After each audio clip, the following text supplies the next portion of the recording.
Hi అండి, welcome to Lakshmidevi channel. ఈరోజు నేను నిమ్మరసం నిల్వ ఎలా పెట్టుకోవాలో చూపెడతానండి.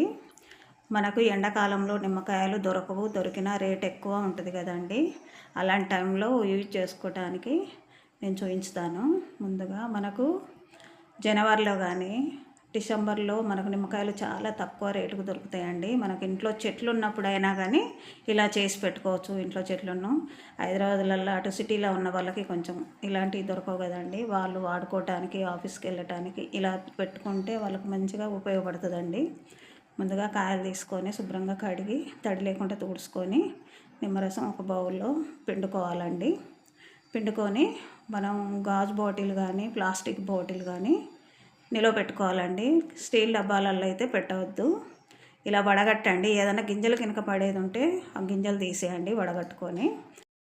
ఈ రసంలో చక్కెర కానీ ఉప్పు కానీ ఏమీ కలపొద్దండి. ఉట్టి రసాన్ని తీసి ఫ్రిడ్జ్లో పెట్టుకోండి. డ్రీ ఫ్రిడ్జ్లో పెట్టొద్దండి, మామూలు నార్మల్ దాంట్లో పెట్టండి. ఈ నిల్వ ఉంటుందండి, 6 నెలల పాటు ఉంటుంది, ఖరాబ్ కాదండి. రసం తీసిన తొక్కలు ఉంటాయి కదండి, అవి ఒంటికి రుద్దుకున్నా కానీ చెమట వాసన రాదండి. లేదా వీటిని మిక్సీ పట్టి రాగి కానీ ఇత్తడి కానీ తోముకుంటే చాలా తెల్లగా అవుతాయండి. అట్లయినా ఉపయోగించుకోవచ్చు. ఈ వీడియో కనుక మీకు నచ్చితే లైక్ చేయండి, షేర్ చేయండి. Thank you.